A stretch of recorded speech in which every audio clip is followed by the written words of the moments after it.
parece que no ves los milagros que van a estar de tu lado cuando comiences a leer de los labios a ignorar los embustes y gustar con tu lengua de las aguas que son dulces, aunque te sientas mal si no hay amor, que no haya nada entonces, alma mía, no vas a regatear. Un hermoso día es hoy, ay qué bello día es hoy. Buenas tardes, ¿cómo andan? ¿Cómo está Sergio?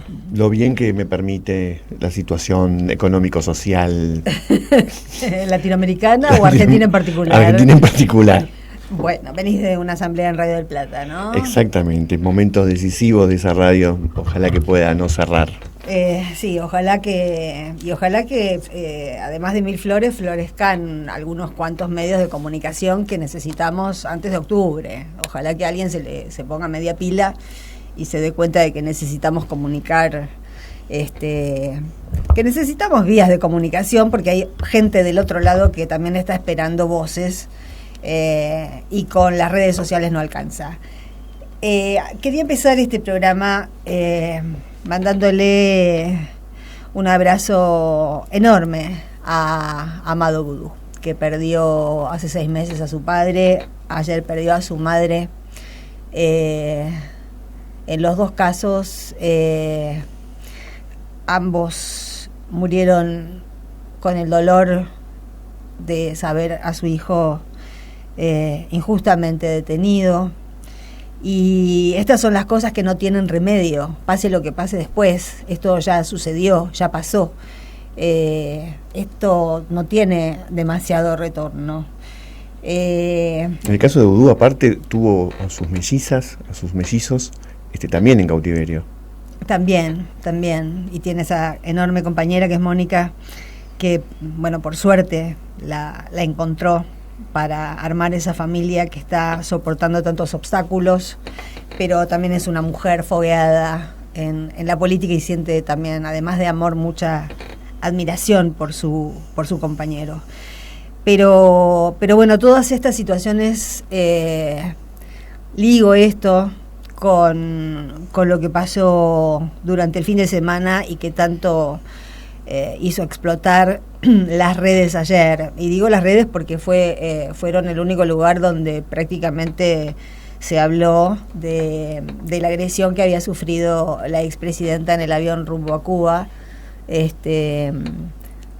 por un tal Lacroce Ayerza, que tuvo que ver con el gobierno de Videla, ganadero, miembro de la sociedad rural, pariente, suegro de Basa Bilbaso, pariente de Marcos Peña. Cuando uno iba desgranando después toda la información que salía sobre ese señor de 80 y pico de años, que pese a todo lo que ya han hecho, pese a todo lo que ya tienen, pese a todo el daño que han causado, sabiendo que esa mujer que estaba viajando en ese avión había perdido a su madre algunas horas antes, sabiendo que no había podido quedarse a la cremación,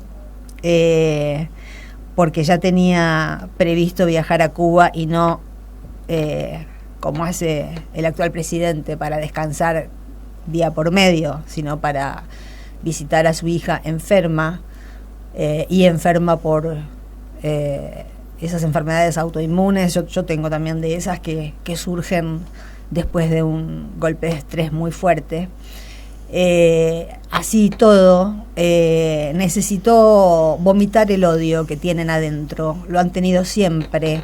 El odio ha sido el motor de esta, como decía Delia, puta oligarquía,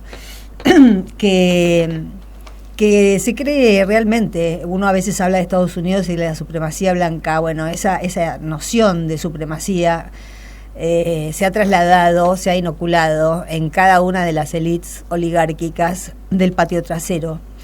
Nosotros a la distancia los vemos comportarse a ellos con nosotros como si fueran realmente seres superiores, seres con más derechos, seres con sangre azul.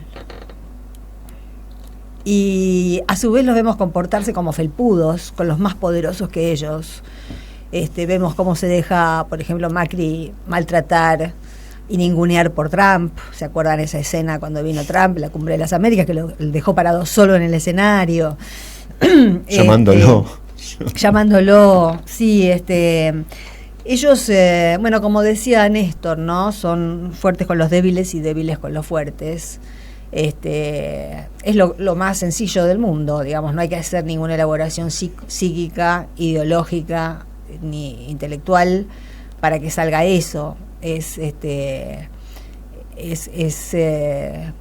una naturaleza cultural, pero también transhistórica, diría yo, porque esto evidentemente también se transmite de generación en generación. Es gente que ha sido criada y a la que le han enseñado desde chicos que ellos son los dueños de todo y que los que no son ellos son un poco menos que humanos. Lo hicieron en algún momento con los negros, después lo hicieron con los indios, después lo hicieron con las mujeres, y hace bastantes años que lo vienen haciendo con el pueblo trabajador. A raíz de esa agresión que sufrió Cristina en el avión, aparecieron en las redes todos los datos. Yo escribí algún posteo, pero no compartí nada que tuviera que ver con data personal, digamos, con dirección, con teléfono. Y no porque no me parezca que haya que escracharlo, sino porque me parece que hay que ser muy conscientes del momento en el que estamos viviendo, de que no hay que caer en provocaciones o pisar palitos que nos dejan, yo diría que más que palitos son trampas cazabobos que nos van dejando un terreno minado donde es muy fácil equivocarse y pisar eso. A ese señor, bueno, tal vez no se salve de alguna puteada de alguien, ¿no? Porque, bueno, nadie se salva de ninguna puteada, ni es lógico que lo haga en el clima que estamos viviendo. La recibimos nosotros, la reciben ellos, pero hay que recuperar la noción de civilizatoria que tiene el hecho de pasar del verbo al acto. Mientras la cuestión sea verbal, me parece que estamos en todo nuestro derecho. Al acto no, porque en octubre hay elecciones. Y entonces me parece que lo que esperan de nosotros es precisamente un paso en falso. Me parece que tenemos que ser conscientes de que hay una única ruta para sacarnos a estos bárbaros de encima, porque los términos, yo hace rato que lo vengo sosteniendo, ¿no? Los términos se han invertido. Lo que antes era la civilización ahora es la barbarie y viceversa. Lo que en términos argentinos parecía la civilización se ha convertido en una especie de nueva barbarie, donde se promueven los linchamientos, donde se insulta a mujeres que acaban de perder a su madre en un avión, es decir, actos tan bajos, de tan mala educación, de tan poco pudor, de tan poca bonomía, de tan poco don de gentes. Y por el otro lado, por el lado de lo que antes se llamaba barbarie, es donde están las nociones del buen vivir. Saludamos la visita de Evo Morales a la patria.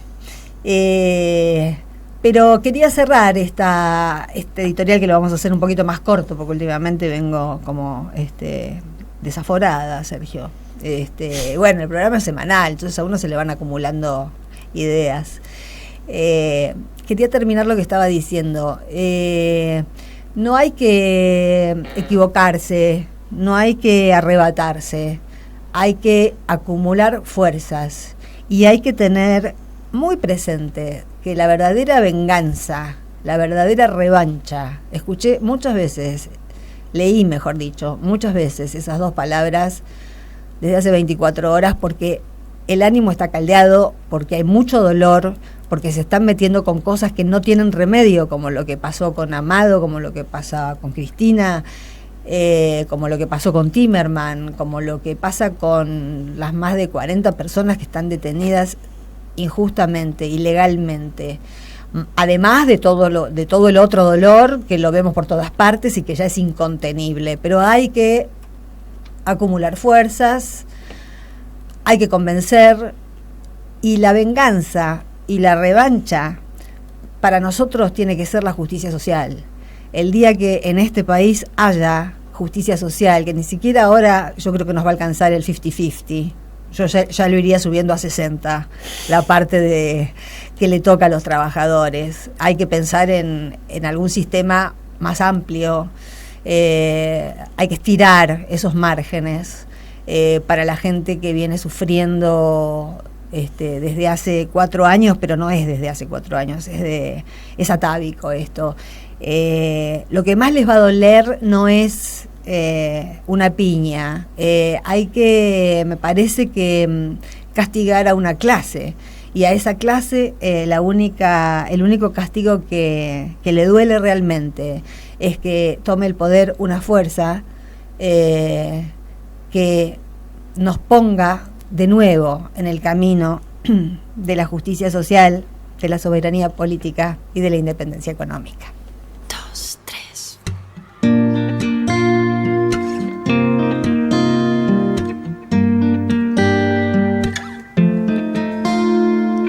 Creo que es momento para otra bomba de humo y batirme en retirada. Nuestra sociedad me perjudica, vos no sos una chica cualquiera. Qué ridículo es que pienses que todo es tuyo, inclusive yo. Todo eso tuyo puede ser, pero esta noche es para los dos. Quizás fue la mañana en que vendados los dos descubrimos cómo eran las cosas, y sin abrir los ojos nos teletransportamos a donde desearíamos estar. Entonces deshace el hechizo que me obliga a arrastrarme entre Guinea y tu sabana. Nuestra sociedad no ayuda mucho mientras la pasas bien. Yo lucho. Quizás fue la mañana en que vendados los dos descubrimos cómo eran las cosas, y sin abrir los ojos nos teletransportamos a donde desearíamos estar. Quizás fue la mañana en que vendados los dos descubrimos cómo eran las cosas, y sin abrir los ojos nos teletransportamos a donde desearíamos estar. Pero también lo siento que solo es un momento que todos deberíamos pasar.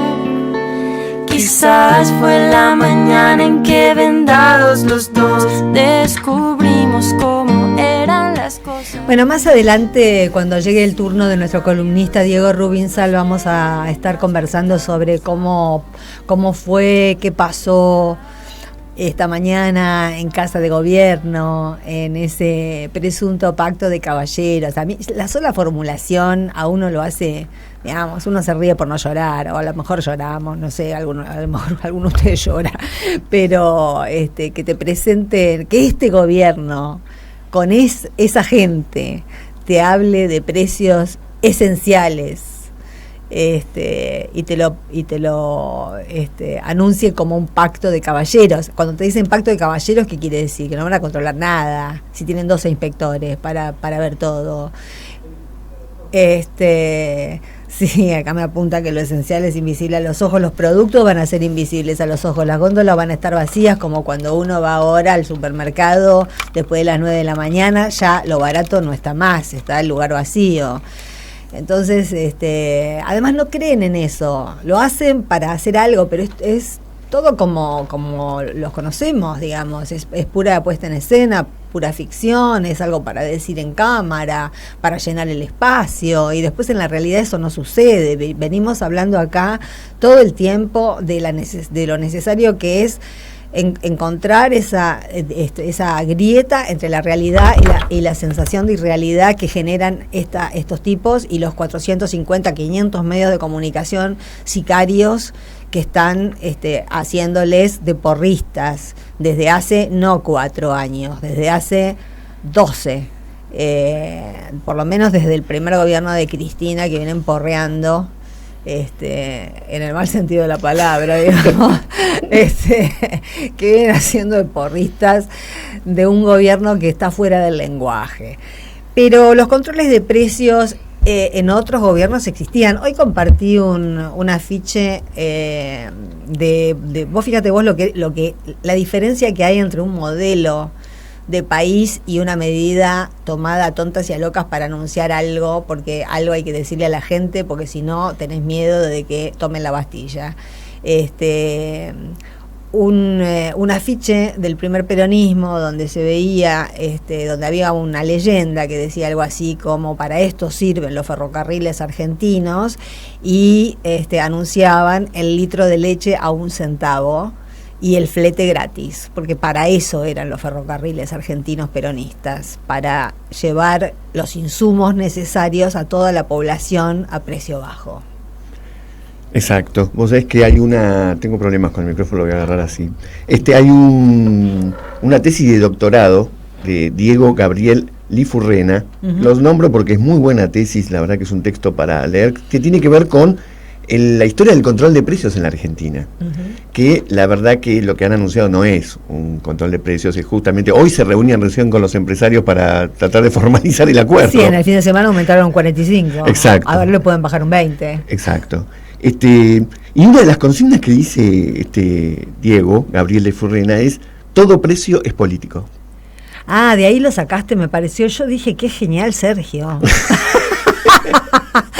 Los historiadores solo leemos fuentes, no se nos ocurren ideas. Todo precio es político. Todo precio es buenísimo. Es buenísimo porque, bueno, aparte de que es buenísimo como consigna, es absolutamente cierto. Claro. ¿No? Lo que valen los productos, hay una batalla cultural por que la gente deje de pensar que es el valor. Claro. Que el precio es el valor. Claro, claro. Y una de las, digamos, de los basamentos fundamentales de la teoría neoliberal y la liberal es que el precio debe fluir libremente, porque el mercado va a acomodar esos precios en su precio justo. Sí, que el mercado se acomoda solo, la mano invisible. Que el mercado, la mano invisible, que ya sabemos dónde la tenemos, la mano invisible, pero más allá de eso, que no nuestra mano, hay una mano que está posada en una parte de nuestras anatomías. Exacto, que esa es la mano invisible, o la que te pega el trompazo. Y en ese sentido, la teoría parte de la base de un mercado casi perfecto en el que todo se acomoda, eludiendo, aparte de que la teoría es una quimera, eludiendo un concepto fundamental que lo podemos apreciar cada vez más fuerte todavía de cuando fue enumerada esta teoría, que es que está todo basado en monopolios. ¿Cuál es el precio justo de las tarifas cuando vos no podés elegir para nada la empresa que te va a servir que va a hacer ese servicio? Entonces, en ese sentido, la historia arranca con un hecho que ocurrió el 4 de mayo de 1793, cuando Robespierre, que últimamente anda sonando mucho. Sí, anda sonando, a mí me lo nombran muy seguido, sí, a ese muchacho. Robespierre y la guillotín. Y la convención impusieron lo que se llamó la ley del máximo, que estableció precios fijos a los alimentos para terminar con la especulación y la suba alevosa de los precios. Es increíble, estamos hablando de la Revolución Francesa, claro. Subían los alimentos, y en ese sentido había una pequeña diferencia con lo que pasaba acá, y en esa época todavía existían los caballeros, que eran los que andaban a caballo, ¿no? Sí. Que es que el que no cumplía le cortaban la cabeza a la guillotina. Mirá vos. No me malinterpreten, no estoy pidiendo... No, por favor, acuérdense de mi editorial, que fue sí, llamando a la razonabilidad. Pero alguna consecuencia por no cumplir un pacto. De hecho, los pactos de caballeros, cuando no se cumplían, duelo. Un duelo. Un duelo a muerte. Claro. En todo caso, le van a mandar la caballería a los que no cumplan. No va a pasar nada. No va a pasar nada. Y, ¿se acuerda de don Álvaro Alzogaray? ¿Cómo no me voy a acordar? Los más jóvenes, no sé si lo conocieron, Álvaro Alzogaray. Acá, por ejemplo, ya me están diciendo había que pasar el invierno. Había que pasar el invierno. Pero Álvaro Alzogaray fue un cuadro de todo el Círculo Rojo y el establishment durante mucho tiempo. Y de Menem también. Y de Menem también, con la Aeroisla. Y Este hombre decía que el desastre argentino, la involución argentina, arrancó en 1921, cuando el gobierno de Hipólito Yrigoyen, un gobierno que uno podría decir radical, pero era un gobierno popular, Sí. estableció una ley de precios máximos a los alquileres. Esto ocasionó, por supuesto, la furia de los representantes del establishment, que les parecía imposible poner un precio máximo a lo que fuere, Claro. salvo a los salarios, y en ese momento el caso llegó a la Corte Suprema de Justicia, y el presidente de la Corte Suprema de Justicia, en su fallo, en el que declaró inconstitucional poner precios máximos, el doctor Antonio Bermejo, un hombre que duró muchísimos años en la Corte Suprema, sostuvo que esta ley era una facultad de los poderes públicos que no había que permitir, porque van a empezar por fijar el alquiler, y después va a haber que reconocerle que tienen el derecho a fijar los precios de los salarios, van a seguir fijando tarifas, Y después se te hacen peronistas. y la vida económica de la nación quedaría confiscada en manos de las legislaturas o congresos hasta caer en un socialismo de Estado. Claro, sí. El mismo fantasma siempre. Lo está diciendo en 1921, cuando haya sido que la Revolución Rusa había ocurrido 4 años antes. Claro. Cualquier fijación estatal que se meta en la economía era un socialismo de Estado. A partir de ahí hubo muchísimos momentos en los que se fijaron precios. Por ejemplo, otro antecedente ocurrió en 1934, en la que se discutió durante muchísimo tiempo, y Lisandro de la Torre denunció que había monopolios extranjeros de la carne que fijaban arbitrariamente los precios de la carne. Esto se denuncia, es decir, el Estado interviniendo y tratando de sacar del medio estos abusos. Es una política que tiene mucho tiempo. En 1939 fue fijada una ley que estipulaba que un artículo de primera necesidad no podía quedar librado al azar del mercado, y cuando llega el peronismo al poder, y acá es donde Alzogaray dice, ahí se terminó todo, ahí fue como el fin de la Argentina próspera, y que nuestro presidente todo el día menciona los 70 años de... Sí, ahora son 80, parece. Ahora son 80, bueno, no le calcula bien. No le calcula bien, no le... No, pero bueno, dos de las medidas que tomó el peronismo fue, primero, la creación del IAPI. El IAPI hacía nada más y nada menos que comprar toda la producción agropecuaria de la Argentina a los grandes exportadores a un precio que fijaba el Estado, y luego el Estado decidía cuánto de esa producción iba al mercado interno distribuido en un precio justo entre la población y cuánto iba a exportación. Porque había una política que era tratar de utilizar las enormes ganancias agropecuarias para desarrollar la industria del mercado interno. Eso se llama proyecto de país. Claro. Se llama tener una sociedad que no está librada a sus propias fuerzas, sino que está regulada. Otra de las medidas que hizo el peronismo, ni bien asumió, fue la ley 12.830, que estipulaba, entre otras cosas, que todo lo que tiene que ver con alimentación, vestido, vivienda, construcción, alumbrado, calefacción y sanidad tienen que tener precios de referencia que estipule el Estado. Por supuesto que, decían los neoliberales, esto deforma el mercado, esto genera, y acá empieza el tema, que generó lo que en su momento se llamaba agiotismo, que es escasez, es decir, empresarios que deciden que ese precio no les va, no les gusta, y entonces esconden las mercaderías. Desabastecimiento, y ahí es donde Perón hizo un discurso furibundo, pero furibundo me refiero a pedir hasta pena de muerte, para aquel que tenía almacenado, escondido en algún lugar, los productos que eran esenciales para la producción, esenciales, mirá la palabra que me salió, esenciales para la vida de la gente, y los guardaba. Aparecían de repente en galpones oscuros. En silobolsas. O aparecían en galpones miles de kilos de azúcar, y la población no tenía azúcar. En 1948 se inició un juicio contra la familia Bember. La de la cervecería Quilmes. La de la cervecería Quilmes, y 33 sociedades tenía la familia Bember. Es decir, eran grandes constructores de precios, grandes formadores de precios, y esto generó una fortísima actitud del Estado contra esta empresa, que llegó a disolverla y a expropiarla a algunas empresas, justamente porque se negaban a que estos precios que quería fijar el Estado se cumplieran de las 1000 maneras que ustedes puedan imaginar, es decir, utilizando a la prensa, utilizando a políticos, utilizando juicios o utilizando a la prensa.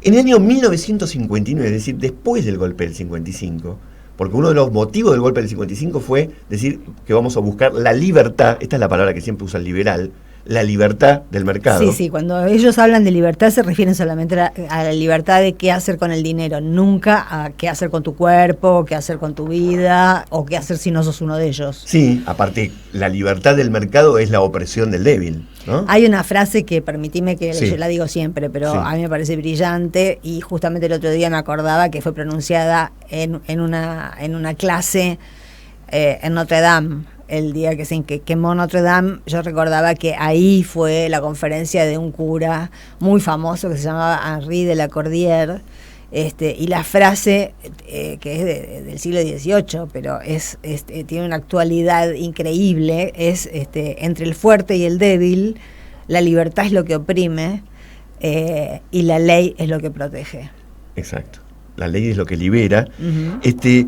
Bueno, en ese contexto, luego de 1955, cuando se suponía que la inflación era demasiado creciente y que la libertad de los precios la iba a calmar, lo que terminó ocurriendo es que año a año creció la inflación y en 1959, por primera vez, superó el 100% de inflación anual. Fue en el año 59 cuando hubo un 113% de inflación. Cuando uno dice todo precio es político, lo que termina diciendo es, si aumentó así la inflación y lo que se esgrimía es que se emite demasiado, que hay demasiado gasto público, etcétera, que hay ineficiencia del Estado, lo que en realidad ocurre es, alguien fija los precios. Los precios no suben, el lenguaje está imbuido de algo que oculta esta acción humana, y entonces uno dice, subió el tomate, subió el dólar, como si tuvieran la propiedad de levitar. Claro.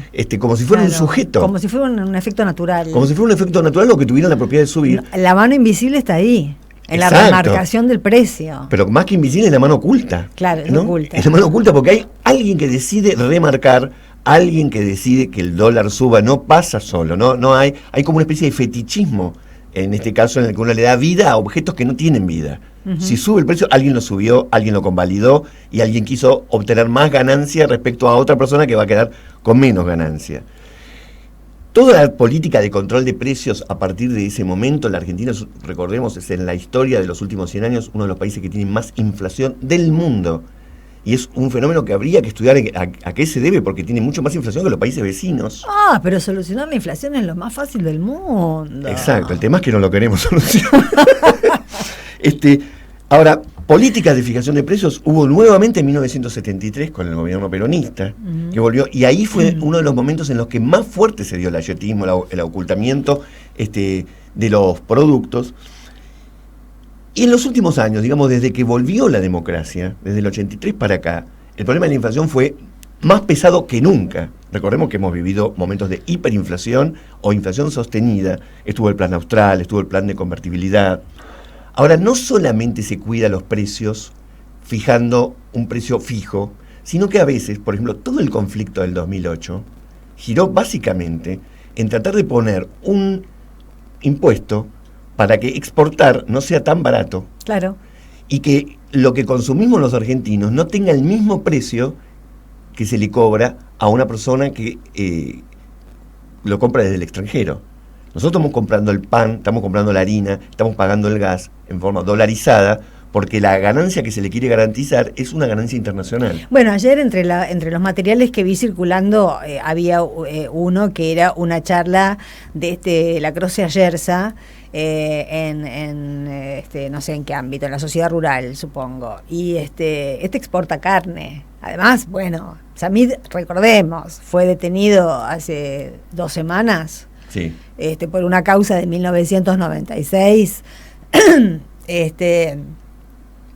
y por evasión impositiva, porque la figura de la asociación ilícita la sacaban en realidad de una causa madre que era evasión impositiva. Este señor Lacroze Ayerza no iba a La Habana, iba a Panamá, porque tiene la guita en Panamá.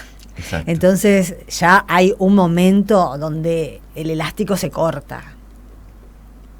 Bueno, en cierta forma uno podría decir, la inflación ha sido históricamente en la Argentina el síntoma de una lucha distributiva. Claro. Es decir, el que aumenta los precios quiere tener mayor margen de ganancia. Y no me refiero al almacenero, que al almacenero le viene ya aumentado los productos. Por supuesto. Nos estamos refiriendo a los formadores de precios. Y lo que ha ocurrido generalmente, esto lo dijo con toda claridad un economista de la época de Alfonsín que se llamaba Adolfo Canitrot, que dijo: nosotros queremos bajar los salarios, pero la clase obrera se defiende como gato panza arriba. Es decir, se aumentan los precios, pero después viene una puja salarial, viene la lucha por las paritarias, pide aumento de salario y por lo tanto de vuelta hay que aumentar los precios. Tal vez uno de los hilos a tratar de tirar para entender qué pasa con la inflación en la Argentina, por qué es tan alta, tiene que ver con que está latente esa lucha distributiva que en algunos de nuestros países vecinos no está, porque los niveles salariales de nuestros vecinos y la capacidad de compra ha sido siempre históricamente más baja. Lo que pasa es que cuando ya llegamos a un desgobierno tan grande como ahora, porque realmente en todos los niveles, pero en lo económico, la inexistencia de un plan, la cartelización, esta fase del capitalismo, donde hay realmente no es lo mismo un capitalismo corporativo que el capitalismo que conocimos hace 30 o 40 años. Yo me acuerdo cuando Neustadt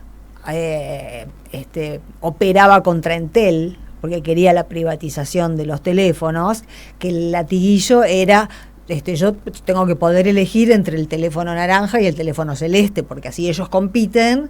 El cuentito con el que te venden la libre competencia, ¿no?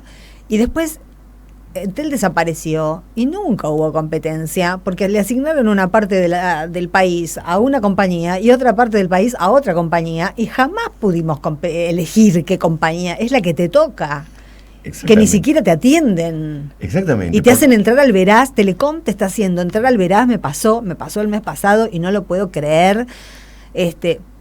Vendí una casa, el tipo que se mudó a la casa que era mi casa, no pagó el teléfono 3 meses porque debe estar en obra, o no había el teléfono, no sé, y me mandan la información de que estoy en el Veraz por esas 3 boletas de que no pagó otra persona. Bueno, vos imagínate, porque un fenómeno que está siendo invisibilizado enormemente en la Argentina el día de hoy es toda la gente a la que ya le han cortado los servicios, claro, y que no los paga. Y entonces se ven casas en el conurbano alumbrados a vela, ha aumentado muchísimo el consumo de leña. Garrafa. ¿Por qué no está la nota de algún noticiero diciendo cómo se vive sin gas y sin luz? Por eso, cuando uno ve un precio, no tiene que pensar solamente que es que le aumentaron los costos, que el valor, que la emisión, que el dólar, sino hay alguien que ha aumentado su capacidad de ganancia. Por eso todo precio es político. Ahí vamos. Radio H. Comienzo de espacio publicitario.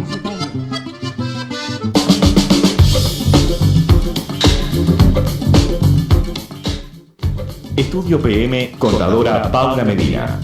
Brinda asesoramiento impositivo contable a cooperativas, monotributistas, responsable inscripto, liquidación de IVA, ingresos brutos ante AFIP, AGIP, ARBA, certificaciones, balance, matrícula de Ciudad Autónoma de Buenos Aires. No lo dudes, consulta. WhatsApp 1151 170147. Instagram @PaulaMedina73. Si vas a estudiar un idioma, hacelo con la mejor calidad académica. CUI, Centro Universitario de Idiomas. Inglés, francés, portugués, italiano, alemán, chino, japonés, ruso y muchos más. Elegí el tuyo.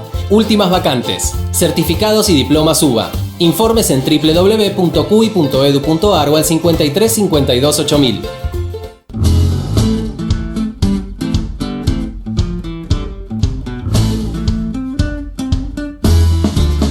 Los sábados de Radio H tienen a las 14 horas El Erotitango, un show poético y quilombero con ritmo de 2x4, escrito y conducido por Jorge Cherner. Y desde las 15, el histórico programa de Eduardo Fabregán. Llega a Radio H, Rebeldes, Soñadores y Fugitivos, desde las 15 y hasta las 18 horas. Los programas también podés verlos por Facebook Live en Radio HHM y en YouTube /Radio H con todas las letras.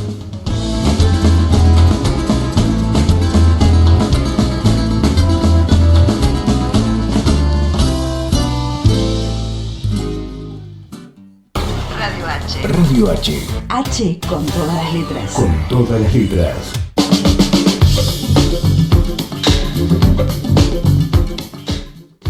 Estudio PM Contadora Paula Medina. Brinda asesoramiento impositivo contable a cooperativas, monotributistas, responsable inscripto. Liquidación de IVA, ingresos brutos ante AFIP, AGIP, ARBA. Certificaciones, balance, matrícula de Ciudad Autónoma de Buenos Aires. No lo dudes, consulta. WhatsApp 1151 170147.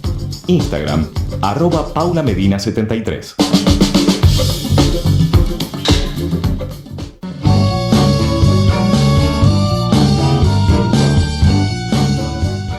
¿Querés dar a conocer tu negocio, tu pequeña empresa? Sumate a publicitar en Radio H, la radio de la Homero Mansi. Comunicate al 1538 14 21 74. 1538 14 21 74.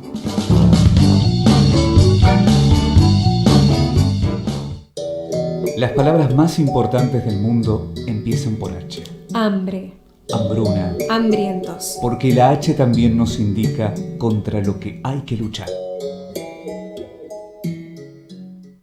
Inscribite en los cursos anuales de la Escuela Popular de Medios Comunitarios de la Mutual Homero Mansi. Aprende fotografía, realización audiovisual, edición y postproducción audiovisual, locución y producción radial, periodismo y forma parte de la Producción Integral 2019 de la Escuela Popular de Medios Comunitarios de la Mutual Homero Mansi. Aranceles accesibles. Participando en más de un curso, tenés descuentos especiales. Comunicate al 4956-2265 mutualhomeromansi@hotmail.com o escribinos a nuestro Facebook Mutual Homero Mansi. Cuando todo fan, Radio H. Cuando todo fan, Radio H. Viene. Fin de espacio publicitario. Radio H.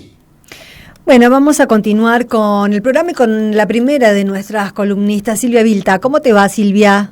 Sandra, Sergio, ¿cómo están? Buenas tardes. ¿Cómo estás? Bueno, con Silvia cada lunes salimos un poco del estudio, salimos un poco de la capital y tenemos noticias de algunos lugares del conurbano donde hay algunos inconvenientes de los que no podemos enterarnos si no es a través de una vía como esta, porque no son noticias, no llegan las cámaras, no pasa nada. Y en este caso se trata de problemas de transporte.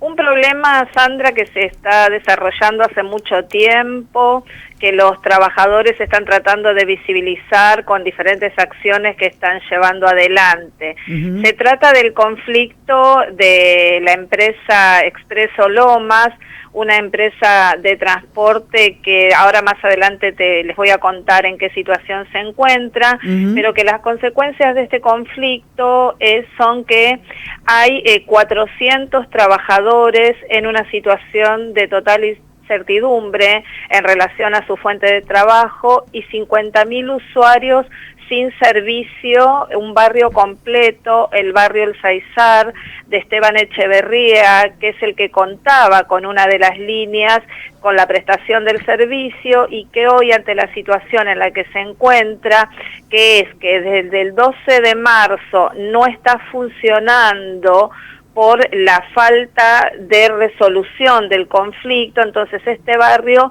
se encuentra sin una línea de transporte circulando y por el otro lado hay 400 trabajadores que tienen una gran indefinición en relación a su situación laboral. ¿Cuándo empezó el conflicto, Silvia? Mira, el conflicto empezó hace varios años, a partir más o menos del año 2011, con diferentes situaciones que llevaron a que los trabajadores fueran denunciando un vaciamiento de la empresa. En los años siguientes hubo diferentes instancias judiciales, bueno, la presentación a convocatoria a concurso de acreedores, la de quiebra, quiebra. En este conflicto podemos decir que están jugando actores bastante importantes, ¿no? Digo, esto no es un conflicto meramente gremial, no se trata de un conflicto entre los trabajadores y una empresa, sino que hay jugando muchísimos intereses. ¿Cuáles, por ejemplo? Y bueno, intereses que tienen que ver con el tema de subsidios al transporte, con el tema de la venta de las unidades, empresas que se están disputando, como ocurre, bueno, cuando la voracidad empresaria entra a jugar.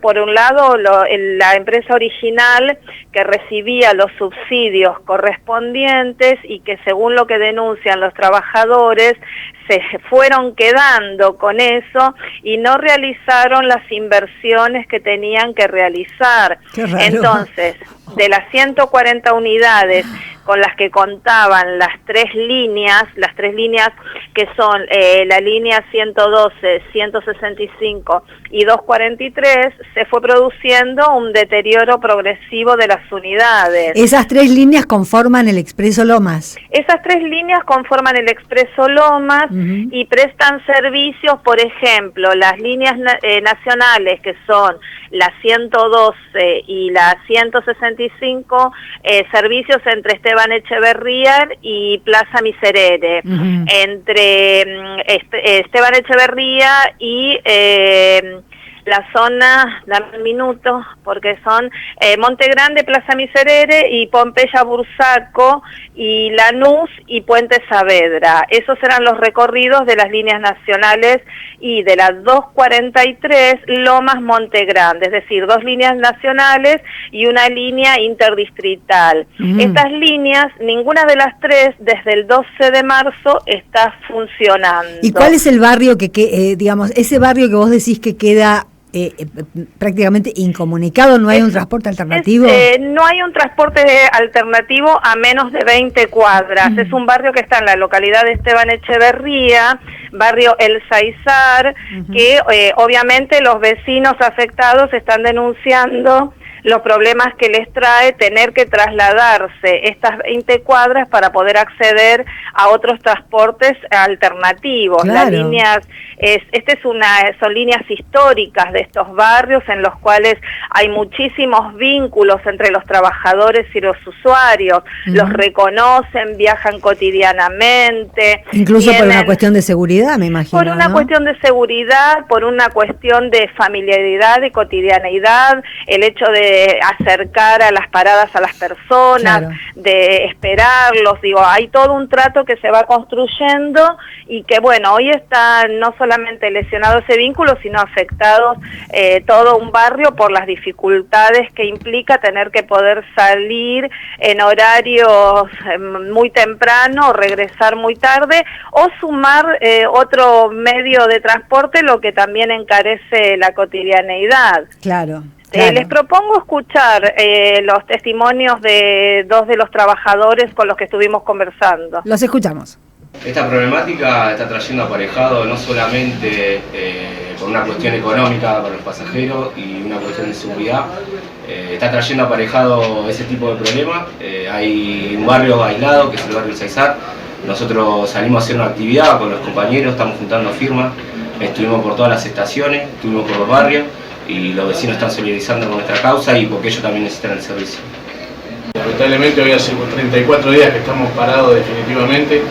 El conflicto en este momento se encuentra por ahora sin ningún tipo de solución. Nosotros venimos denunciando un vaciamiento del año 2011, el año pasado tuvimos 35 días parados, se ha llegado a un acuerdo precario entre el síndico y la jueza con la empresa El Puente. Lamentablemente El Puente ya no continúa prestándonos su servicio, dado de que la jueza había dado una quiebra con continuidad y la empresa iba a licitar. Esa continuidad está nula por cámara, dio una nulidad de quiebra y bueno, lamentablemente ahora estamos sin unidades, haciendo retención de tareas por falta de las mismas y tratando de buscar la solución. Creemos que la solución la tiene la Secretaría de Transporte o el Ministerio de Transporte, ingeniero Dietrich, y el juzgado número 14 de Loma de Zamora, en lo civil y comercial, el doctor Osvaldo Lescano. Así que ellos tienen que buscarle la solución a este drama que estamos pasando los 400 trabajadores de hace tantos años, que no solamente nos están perjudicando a las 400 familias que tenemos la incertidumbre en nuestra fuente de trabajo, sino también a 50.000 usuarios que realmente la están padeciendo mal. Bueno, qué situación, ¿no? Qué nivel de angustia, de estrés, de impotencia. Un nivel de mucha angustia, por eso ellos están pidiendo y esta semana están llegando a las 50.000 firmas que se propusieron recolectar para presentarlas directamente ante el ministro de Transporte, Guillermo Dietrich, que es quien tiene que intervenir para aportar soluciones a este conflicto.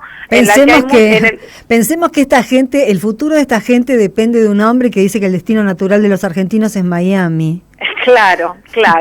Un economista que debería estar ahí mediando en esta situación en la que hay otros que tienen otros intereses, bueno, como el grupo Colcar, que es el titular de Mercedes-Benz, como el grupo Dota, como la empresa El Puente, digo, todos que se están ahí disputando las acciones, todos los que están viendo desde su mirada absolutamente empresarial cómo quedarse como viene ocurriendo en las disputas del transporte, cómo van avanzando, cómo se van apropiando de los pisos, de los diferentes recorridos, y en el medio de esto los usuarios y los trabajadores en situación de incertidumbre y de mucha angustia. Claro. Ya son casi 40 días de no tener un interlocutor válido.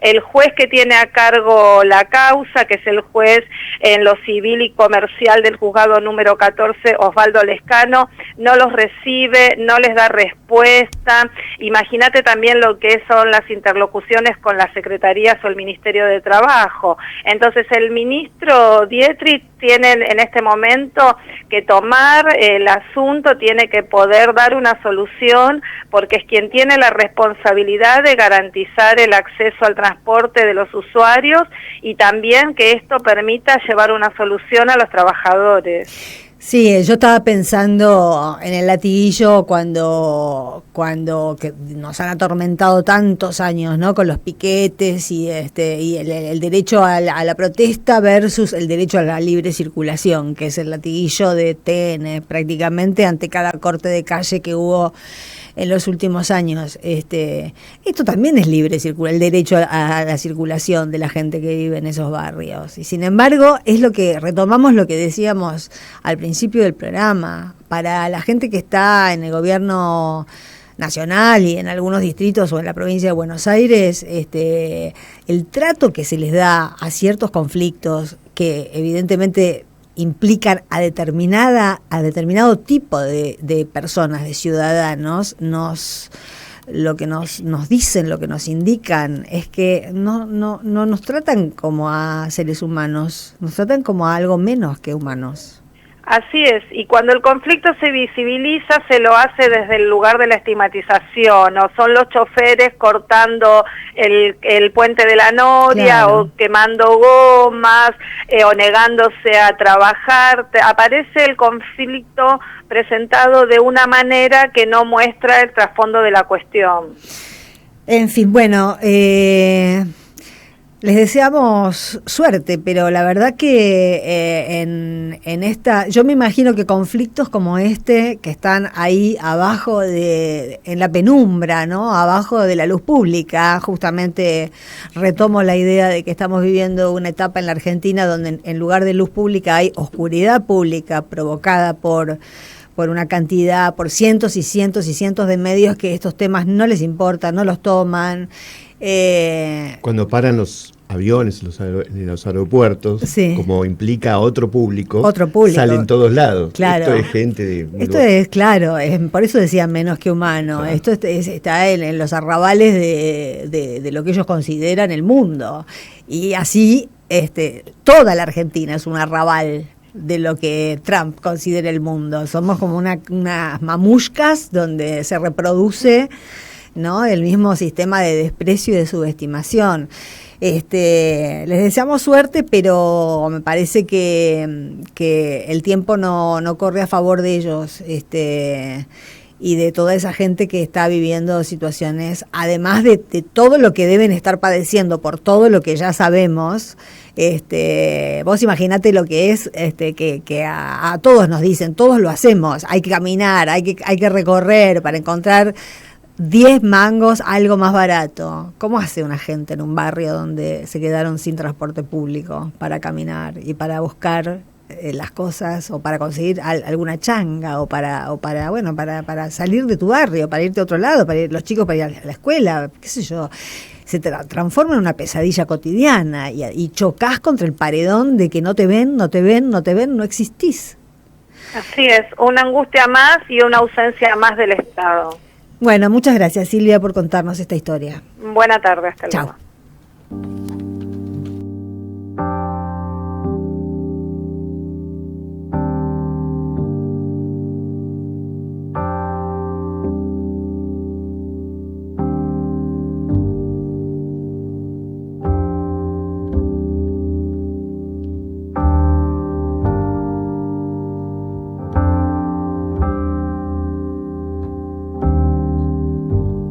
Si no canto lo que siento,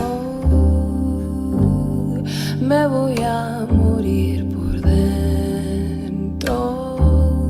He de gritarle a los vientos hasta reventar, aunque solo quede tiempo en mi lugar. Si quiero me toco el pues mi carne ya no es nada. He de fusionar mis restos con el despertar, aunque se pudra mi boca por callar. Ya lo estoy queriendo.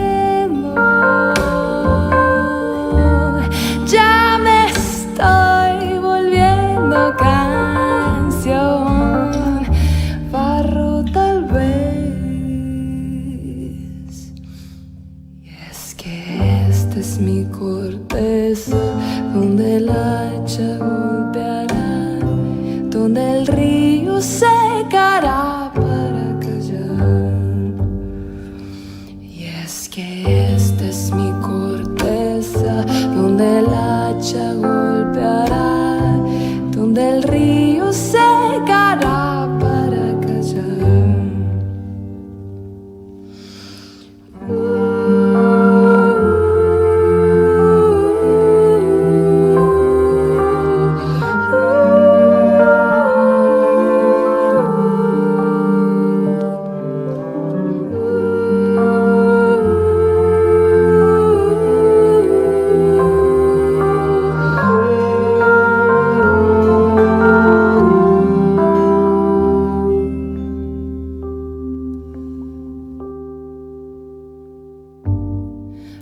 Bueno, estábamos escuchando esta versión hermosa de Can de Bauza y Paulo Carrizo de Barro tal vez.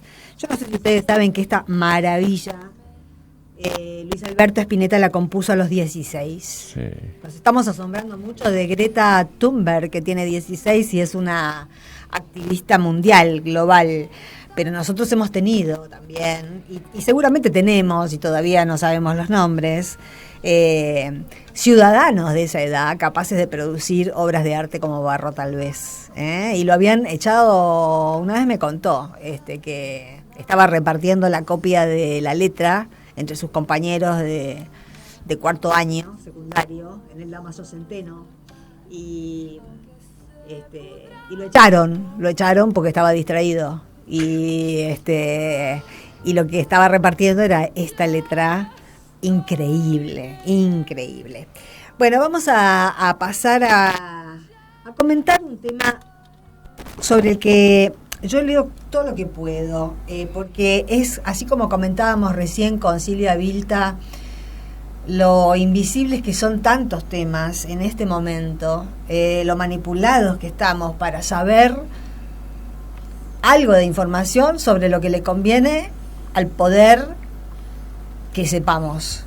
Y sobre otras cosas, ni siquiera haciendo esfuerzo se puede saber algo, porque la oscuridad pública que ha reemplazado a la luz pública sirve precisamente para eso, para que no reaccionemos, para que no nos indignemos, para que no lo sintamos como propio, para que no lo sintamos como amenaza, para que no estemos advertidos, para que no estemos en estado de alerta frente a cosas que lamentablemente uno ve que cada vez se van pareciendo más en esta región.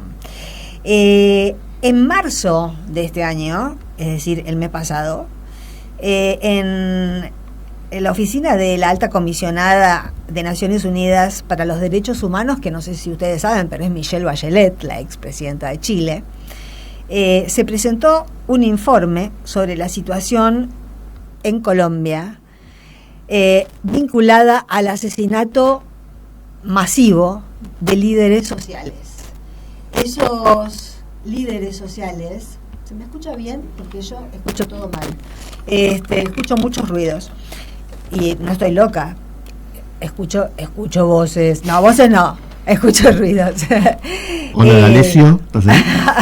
No, con D'Alessio ya está fuera de juego. Hay muchos otros. Esta situación que les comentaba, bueno, en 2 años hay casi 300 líderes sociales, campesinos y sociales, en su mayoría miembros de pueblos originarios, que por otro lado no son líderes de cualquier cosa, son líderes que están haciendo una defensa activa de diversos recursos naturales. Este modus operandi, esta otra versión del enemigo interno, porque es un revival del enemigo interno con diferentes, hace poco nos enteramos que lo que nosotros llamamos Plan Cóndor en los 70 era la Operación Teseo.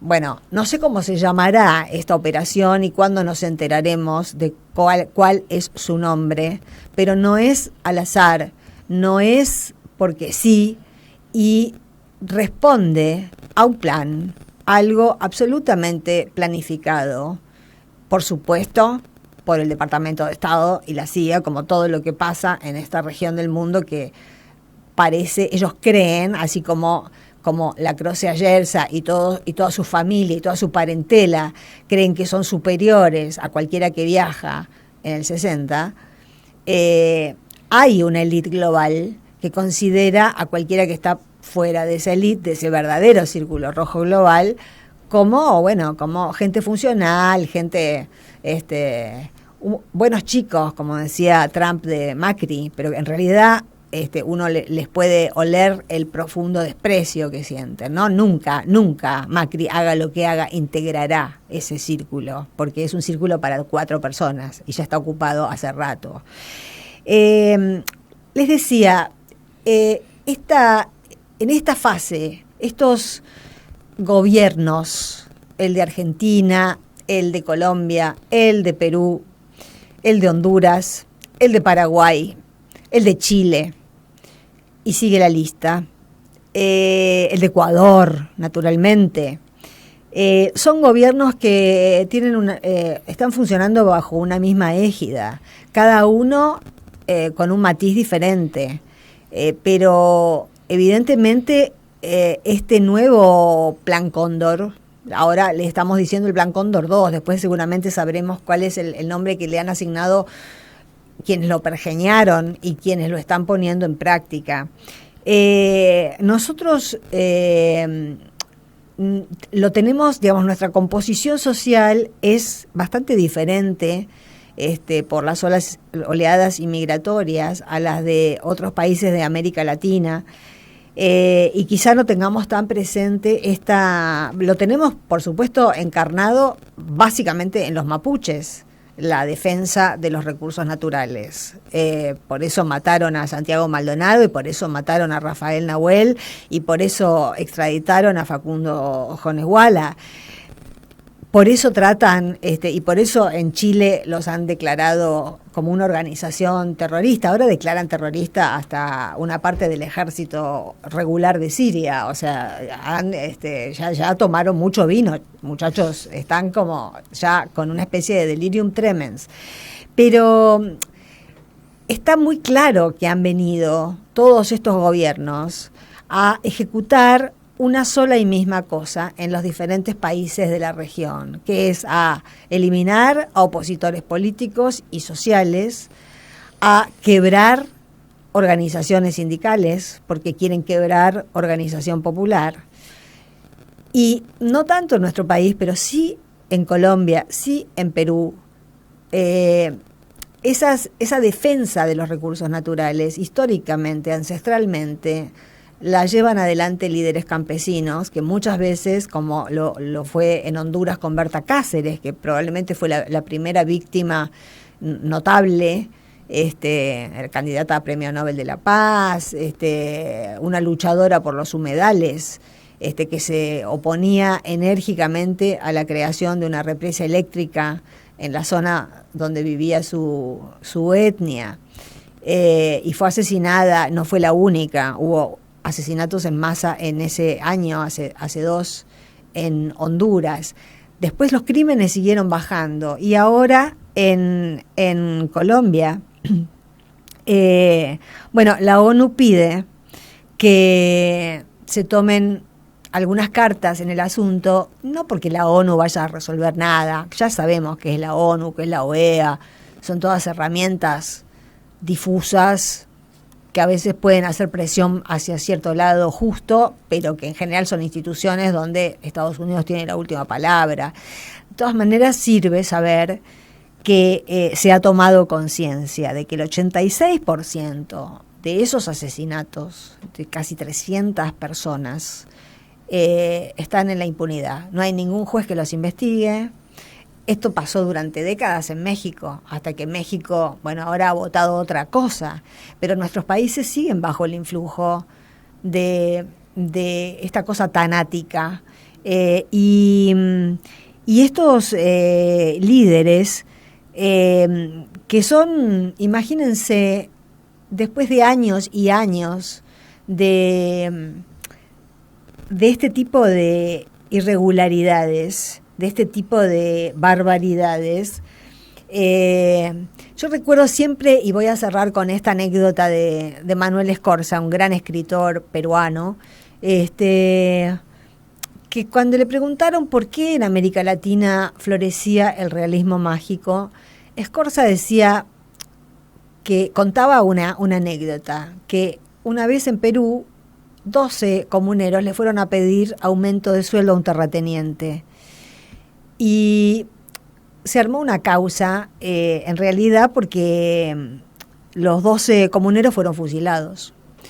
Porque esta creencia de que quién es este negro para venir a pedirme, para mirarme a los ojos y pedirme algo, eso es lo que se ha logrado con primero la colonización y luego el surgimiento de estas élites que se creen herederas de algo que parece nobleza, pero en realidad era el lumpenaje que vino a colonizar América. No, los colonizadores no era la crema de la crema. Todos estos que hoy conforman nuestras oligarquías en realidad son descendientes de lúmpenes, no de condes ni de duques. Buscadores de oro y plata. Claro, eran los chorros, los lúmpenes, los desheredados, los que tenían ganas, los aventureros, los que tenían ganas de hacerse una América cuando muy anteriormente a la inmigración, ¿no?, que vino a laburar.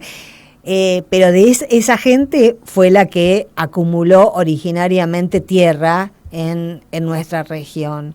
A esos comuneros peruanos que fueron fusilados solo por pedir aumento, cuando llega la causa al Tribunal Superior de Justicia del Cusco, existe un fallo, decía Manuel Escorza, que cierra la causa y dice que murieron por un infarto colectivo. Entonces, el novelista dice, ¿cómo los narradores latinoamericanos vamos a escribir la realidad sin una cuota de exageración, de cosas irreales, de cosas que desbordan la realidad? Si tenemos tribunales que decretan que 12 comuneros que han sido fusilados murieron de un infarto colectivo, eso parece realismo mágico. Bueno, así es nuestra realidad. Y así es la realidad que viven nuestros países vecinos y a la que nos resistimos con uñas y dientes a sumarnos. Radio H. Comienzo de espacio publicitario. Estudia inglés con la mejor calidad académica. CUI, Centro Universitario de Idiomas. Últimas vacantes. Certificados y diplomas UBA. No se abona matrícula. Informes en www.cui.edu.ar o al 53 52 8000.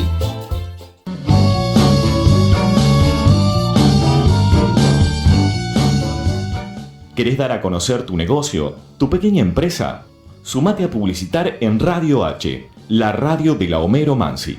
Comunícate al 1538 14 21 74. 1538 14 21 74.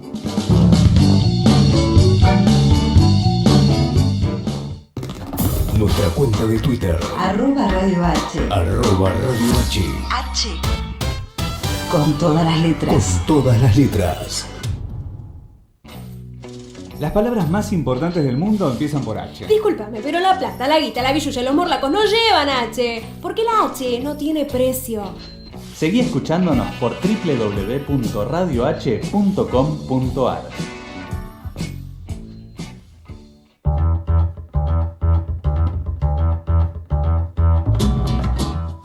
Los lunes de Radio H a las 13 con el equipo de Otra Voz, porque la historia no solo la cuentan los que ganan. A las 15 llega Déjamelo pensar con Sandra Russo y Sergio Buñeschi. Carlos Milanesi propone a las 19 horas Puentes en el Tiempo, urdimbres de palabras y músicas entrelazando ayeres y mañanas. 20 horas vivas y haciendo historia. Mariana Baccaro nos trae entrevistas e historias de vida. Luis Frank a las 21 desembarca con El ataque del presente, de los cines, las artes y las máquinas de guerra. Bajate la aplicación de Radio H para Android del Play Store y escuchanos en tu móvil.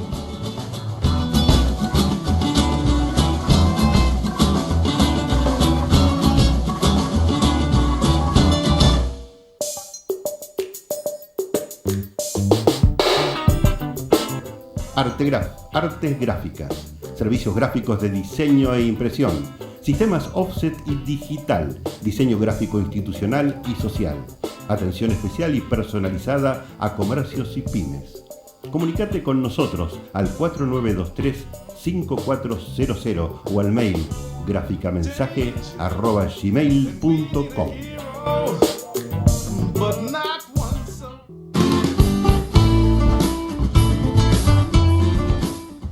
Los jueves en Radio H asoman con total normalidad, el programa que conducen Ana Schumman y Homero Bonafer, desde las 11 horas haciendo soberanía. Y a las 15 llega el Bondi Cultural, el programa del colectivo Eso en mi barrio es pelea y que conduce Soledad Fernández. Waldo Fonseca nos trae a las 17 horas la voz del Hot Club de Boedo, la cultura jazz y el legado de Oscar Alemán.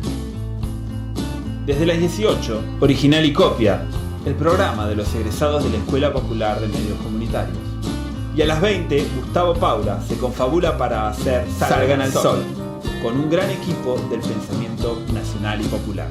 Ton Ranking llega a las 22 horas, el mejor programa de radio reggae libre, con Mauricio Polchi y musicaliza Juan Pocho.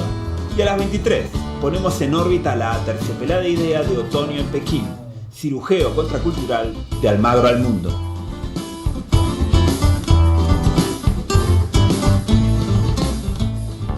Somos lo que hacemos y hacemos radio. Seguí escuchándonos por www.radioh.com.ar. Fin de espacio publicitario. Radio H. Y seguimos con algunas noticias invisibilizadas. Por ejemplo, Sergio. Por ejemplo, que hay unas tremendas inundaciones en Chaco y Corrientes. Han caído cerca de 300 milímetros de agua. Hay ya 2 muertos, un padre y su hijo, que intentaban evitar que su casa se inunde. Uh-huh. Estamos hablando no de lugares marginales, están inundadas la ciudad de Resistencia y la ciudad de Corrientes. Uh-huh. Y hay más de 500 evacuados. Y para colmo se pronostica que va a seguir lloviendo y por lo tanto esta situación, que viene desde el sábado, tiene amenaza de agravarse. En las 2 provincias ya decretaron una situación de emergencia, pero es muy poco lo que se está informando sobre este tema en los medios. ¿No va Mónica Gutiérrez en el bote? Mónica Gutiérrez no estaría yendo en el bote, pero uno se pregunta, ¿dónde está el rabino? El rabino es lo más invisible e impune que se ha conocido en los últimos 80 años. Estamos hablando... sí, exactamente. Estamos hablando del rabino Berman. Del rabino Berman, no será ministro, pero es el secretario de Medio Ambiente. Pero sí, pero y donde hay un incendio, donde hay una inundación, donde hay una catástrofe natural, ¿alguno de ustedes lo vio en alguna parte? Después de disfrazarse de arbolito. No, pero antes de disfrazarse de arbolito, ante unos incendios había dicho que él, ante esta situación, rezaba. Claro. O sea... Ojalá esté por lo eso menos yo rezando. digo que están afuera del lenguaje y que no tiene ningún sentido escuchar lo que dicen. Son engendros, ellos son una subespecie, porque no puede ser que un ¿es ministro? Tiene rango secretario. De secretario, bueno, Secretario. la guita Era que debe ministro. ganar, la guita que debe ganar Rabino Berman para rezar para que no siga lloviendo. Sí, esa es su tarea. Es el rezador más caro que hemos tenido en la Argentina, pero uno se pregunta, ¿realmente por qué lo sostienen ahí? ¿Y por qué? Es un acuerdo político, ¿qué es eso? ¿No? ¿Con quién? Pero ¿y si a ellos no les importa lo que pase? Pero la podrían caretear. Encima en Corrientes. No tiene ningún... Mirá, con 500 medios llenos de sicarios haciendo como que no pasa nada, no tienen necesidad de caretear nada. Claro, pero bueno, efectivamente ahí hay un reparto de cargos en el gabinete, porque lo del rabino Berman aparte es absurdo, yo creo que les baja puntos. Encima en Corrientes, donde los últimos datos que se habían dado sobre pobreza marcaban que es la provincia más pobre de la Argentina, hay un 50% de pobreza, y evidentemente cuando hay un caso como este de inundaciones, ¿quiénes son los que más la sufren? Los Obvio. Que tienen los mínimos medios para poderse defender y que están viendo sus casas inundadas en el momento en que está empezando a hacer frío. Es una situación dramática, invisibilizada y con el rabino Berman, que es el secretario de Medio Ambiente, absolutamente ausente de todo esto. ¿Es Rabino Berman? Es rabino. ¿Es Rabino? Es rabino. Qué vergüenza, ¿eh? Sí, ¿qué dirá Dios de todo esto? No sé qué dirá Dios, pero lo que sí sé es que una de las últimas derivaciones de la causa que lleva Ramos Padilla es que también lo estaban espiando a Colombí.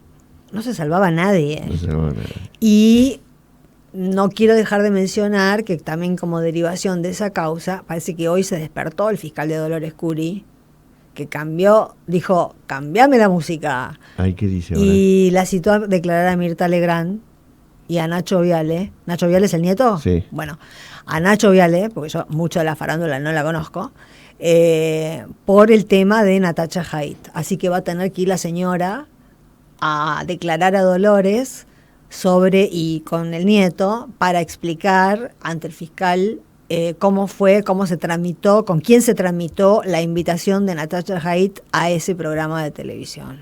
Bueno, y ya que estamos, Pino Solanas acaba de encabezar un proyecto apoyado por todo el Frente para la Victoria y otras fuerzas políticas, pidiéndole al jefe de los fiscales, Casal, que explique por qué Stornelli en este momento se encuentra fuera de la ley. Claro. Bueno, lo apoyamos a Pino. Ahora lo queremos de nuevo. Exactamente. Dale.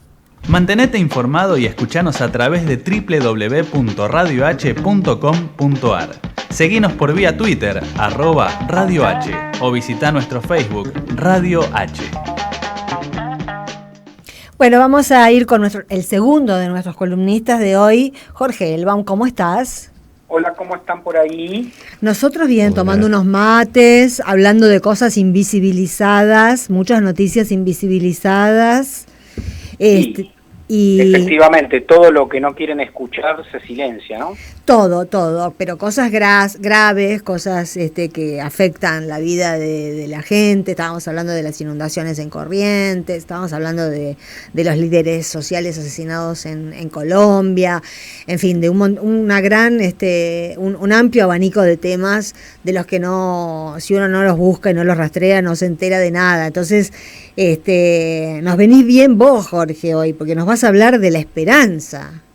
Sí, efectivamente, esa fue mi intención, del principio Esperanza, de Ernest Bloch, un libro clave, publicado por primera vez a fines de los 40, si no me equivoco, el 48, 49, primero en una edición en alemán y en castellano salió en 3 tomos, es difícil de conseguirlo, pero realmente es un libro clave, me parece, para leer en clave del presente, ¿no? Un marxista alemán que logró zafar del holocausto, de la Shoah, por judíos se fue primero a Suiza y después a Estados Unidos, y bueno, durante 10 años estuvo trabajando en esa obra, que es un clásico, si se quiere, a la hora de cruzar algo de Spinoza con Marx y sobre todo con la voluntad política, ¿no? El principio de esperanza, ¿a qué se refiere Bloch con el principio de esperanza? Bueno, a la necesidad de reafirmar la voluntad en el terreno de la práctica política y sobre todo a la reivindicación del entusiasmo y la alegría como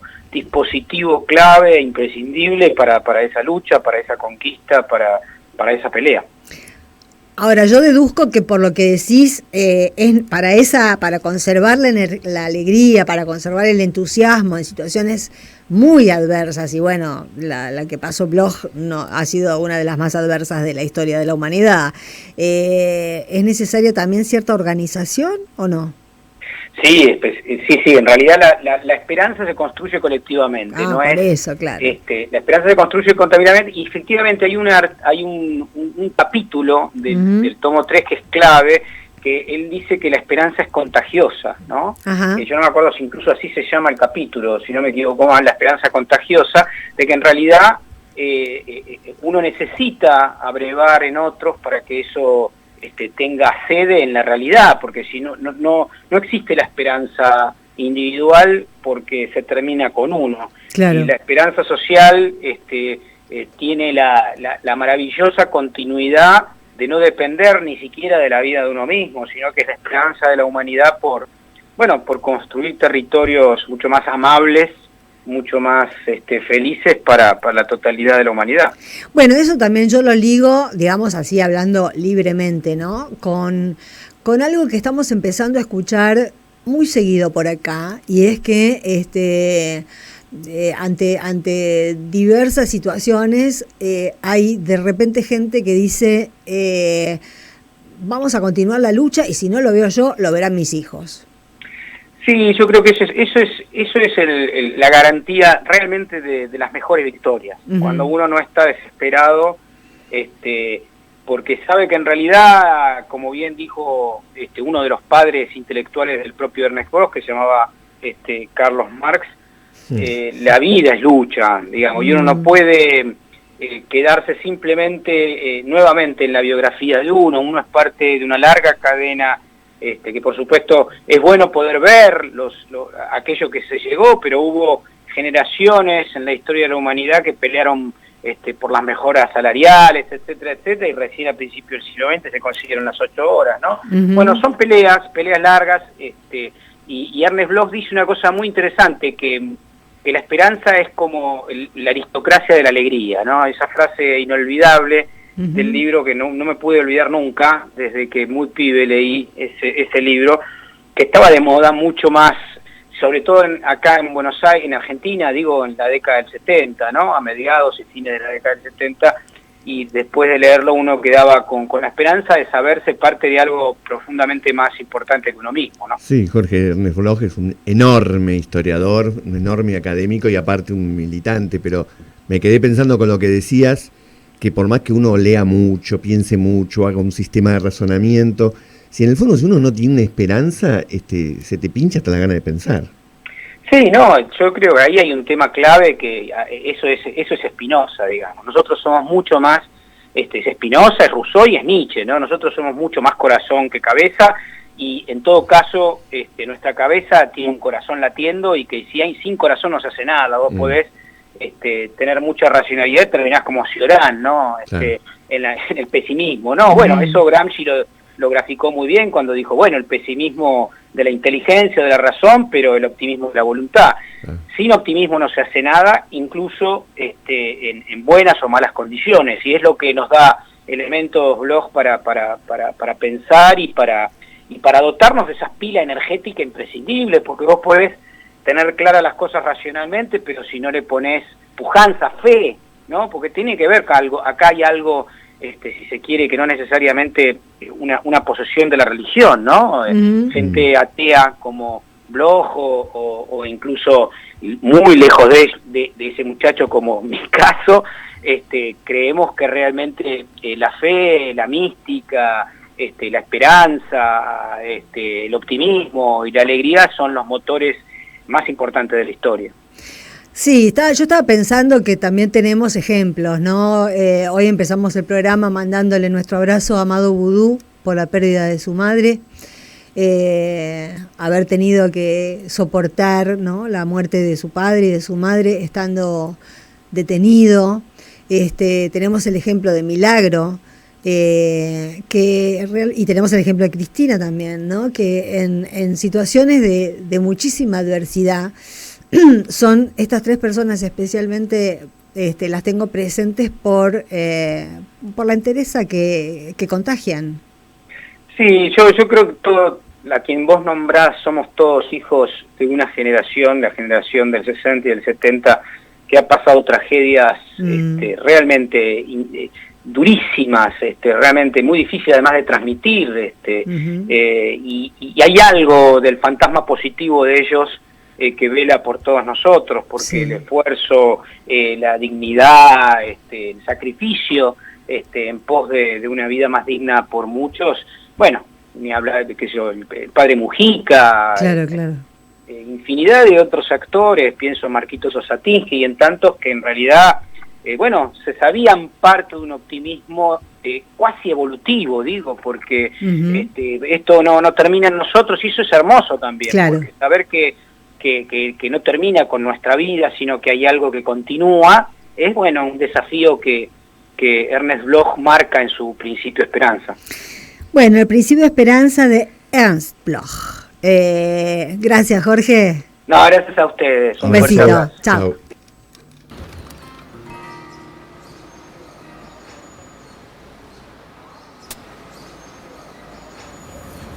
¿Acá?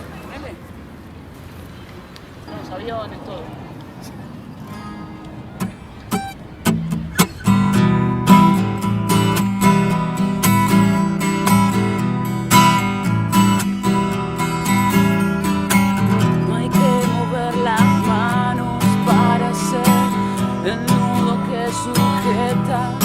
Lo que se estima resiste el peso de los pensamientos, como cabellos echados al viento.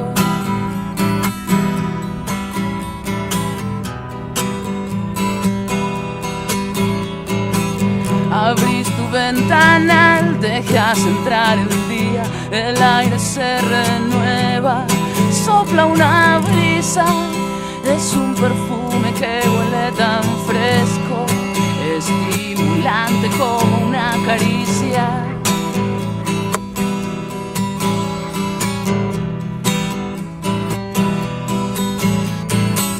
No hay que pedir permiso para entrar a la morada donde espera el destino. Un viaje viejo que por fin termina, un nuevo comenzar que se adivina.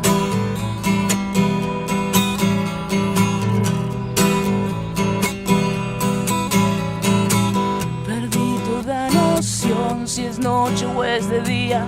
Trepé por un balcón hasta una luz prendida, donde al llegar con el aliento seco doy con el trago de la sed dormida.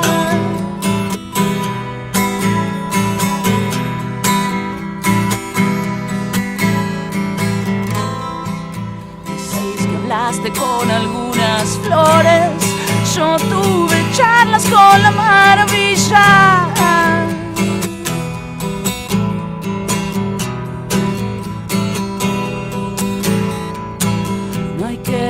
mover las manos para hacer el nudo que sujeta. No, no hay que mover las manos para hacer el nudo que sujeta. No, no hay que mover las manos para hacer el nudo que sujeta. No, no hay que mover.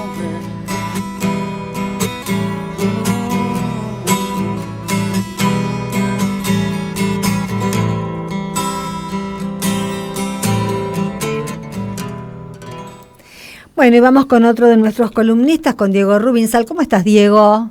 Hola, ¿cómo andan, Sandra, Sergio? Hola. Acá, pendientes de qué se habló esta mañana en Casa de Gobierno sobre los precios que han denominado esenciales. ¿Qué son los precios esenciales, Diego?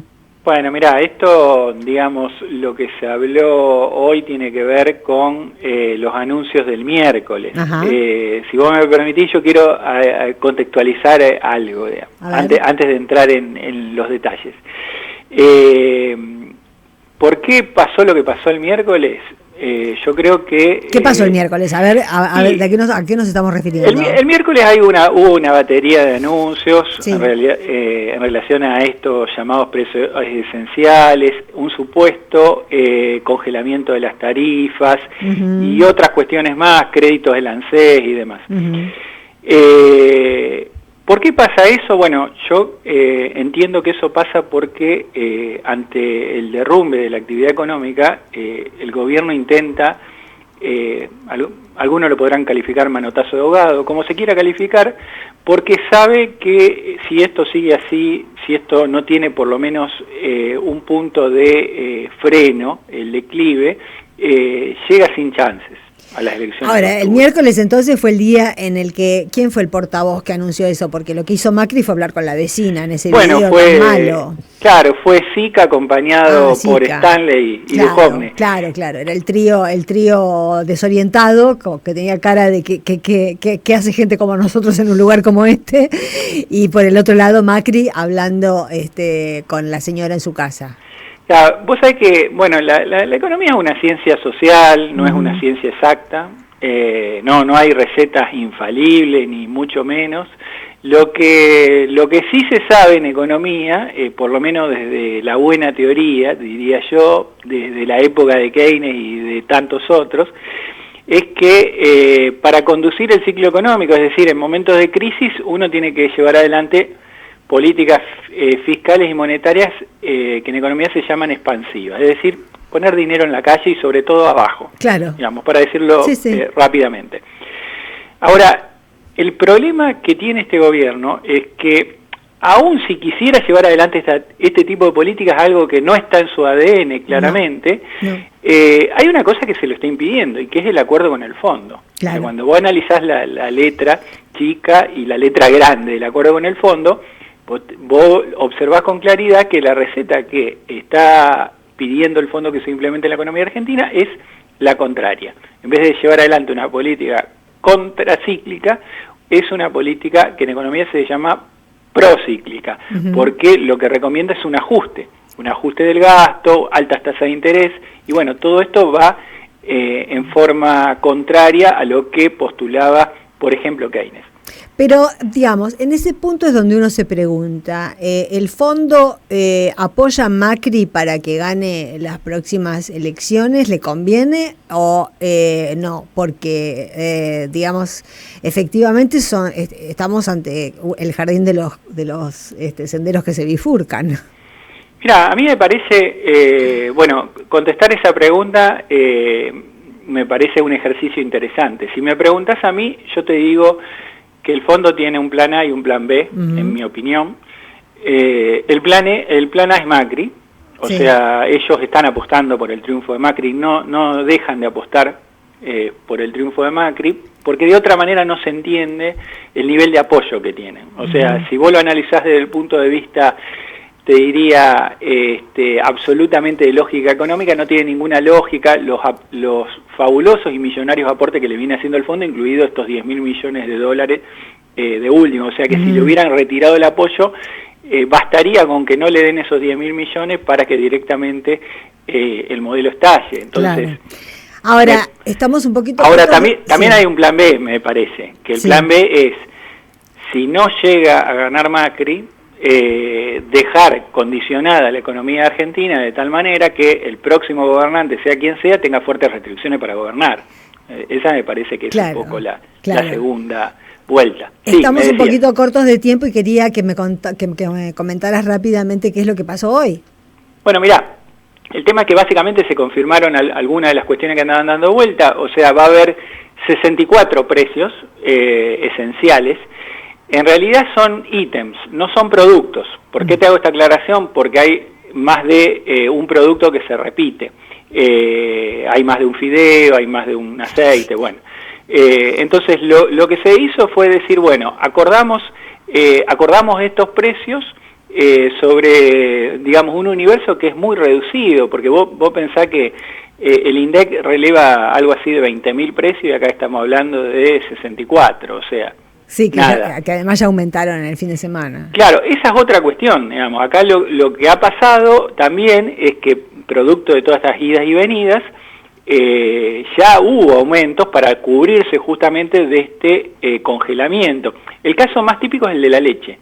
El de la leche, el que estaba en precios cuidados era el famoso La Armonía de Mastellone, y ahora se saca la leche La Armonía y se pone otra leche que ya no es segunda marca, sino tercera marca, de la Serenísima, que se llama La Martona, y el precio de La Martona está un 40% superior al precio que estaba La Armonía. Que es tercera marca encima. Que es tercera marca. Ahora, a mí lo que no tengo que decir, me llamó la atención, pero realmente es sintomático de lo que está pasando, todas las idas y vueltas que hubo con este anuncio, digamos, de los precios esenciales. Yo creo que el dato que surge con claridad de todo esto, que ya la comunicación oficial no está tan aceitada como fue durante buena parte de la gestión del macrismo, digamos, ahora... el barco se empezó a escorar y, viste, empiezan a surgir toda la fisura, porque fíjate vos en pocos días la cronología, yo estaba repasando. Cuando Marcos Peña fue al Congreso hace poquito, negó enfáticamente que habría algún tipo de control de precios. El miércoles lo anuncian como un congelamiento de precios.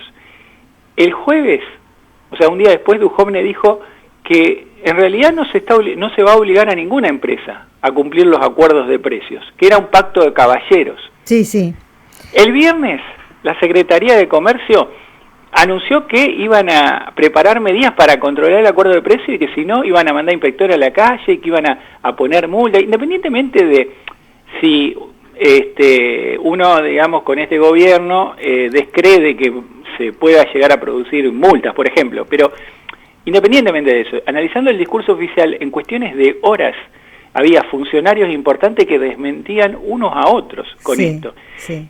Y hoy, Dante Sica, después de la reunión, dijo que el acuerdo era voluntario, pero de cumplimiento obligatorio. O sea, bullshit. Vaya a saber, digamos, qué quiere decir eso. Nada, no quiere decir nada, como lo que viene pasando desde hace 4 años, que lo que dicen no lo hacen, lo que hacen no lo dicen, en fin, son así. Diego, la verdad que se nos ha terminado el tiempo, te agradecemos muchísimo la columna. Bueno, listo, nos vemos nos escuchamos el lunes que viene, chao, un beso. Chao. Porque estás cansado de que te cuenten cómo sos, lo vas a contar vos. Lo tuvimos que despedir rápido a Diego porque teníamos otra nota esperándonos con Luana Volnovich, la diputada nacional Luana Volnovich. ¿Estás ahí? Sí, hola, ¿cómo estás? ¿Cómo estás, Luana? ¿Cómo te va?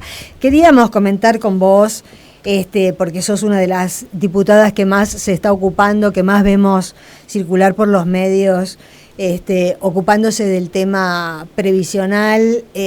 Nos acordábamos, venimos de hablar con el columnista de Economía, y hablando del Fondo Monetario Internacional, nos acordábamos de Christine Lagarde diciendo ya hace unos años que el problema ahora es que la gente vive demasiado, y me parece que el momento, esa sentencia terrorífica de la jefa del Fondo Monetario ha llegado a, o va a tener efectos en la Argentina, ¿no? Con las últimas novedades que tenemos.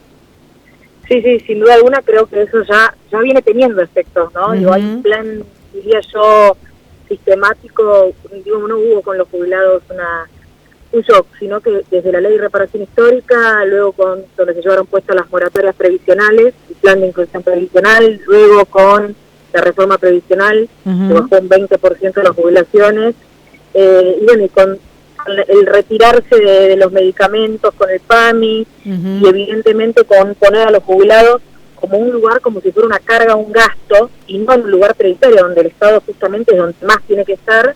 Me parece que está muy representada la filosofía de la muerte, que es eso de la de Christine Lagarde, como bien lo decís, que yo creo que verdaderamente es una filosofía de la muerte, ¿no? ¿Quién puede pensar que una persona mayor vive más de lo esperado? Porque ellos dicen que vive más. Digo, bueno, nosotros tenemos padres y abuelos y agradecemos que la tecnología, los medicamentos, y etcétera, haga que tener a nuestros seres queridos mucho más tiempo, ¿no? ¿Qué clase de persona puede pensar así y luego organizar todo un sistema económico, político y social en torno a esa filosofía de la muerte? La verdad que bueno, además se van dando también las variables, ¿no? Digamos, el desmantelamiento de todo el aparato científico-tecnológico también nos hace pensar en esto, en que tampoco quieren, digamos, más descubrimientos, no quieren el desarrollo de patentes argentinas, no quieren, no quieren aliviar el dolor, porque lo que están buscando precisamente es que haya menos personas vivas. Sí, en realidad lo que es como la nueva restricción al acceso a la tecnología hace que las personas que tengan dinero para pagar los medicamentos producto de la investigación seguramente puedan hacerlo. Claro. Y la mayoría no. Claro. Y de hecho es lo que sucede. Fíjate que yo recién escuchaba al columnista de ustedes hablar sobre el anuncio de la semana pasada, ¿no? Y los jubilados nuevamente, como viene sucediendo siempre en los últimos tiempos, no son prioridad del gobierno. Los jubilados que se quedaron sin medicamentos, que le bajaron las jubilaciones del año pasado, el año pasado un jubilado de la mínima perdió 14.000 pesos de su bolsillo con la reforma previsional, que no tuvieron bono a fin de año. Claro. Es el único sector que no tuvo bono a fin de año, el único, hasta lo tuvieron las mamás de la UH. Los jubilados tampoco lo tuvieron, y después de todos esos batacazos, en este parche electoral o en este analgésico ficticio que quieren hacer, aún así, teniendo en cuenta que es un parche, tampoco están los jubilados. Claro. Porque si vos hablas con los jubilados, ¿cuál es la principal preocupación? Además de la que tenemos todos, que es pagar las tarifas y los alimentos. Los medicamentos. Claro, los remedios que necesitan para tener calidad de vida.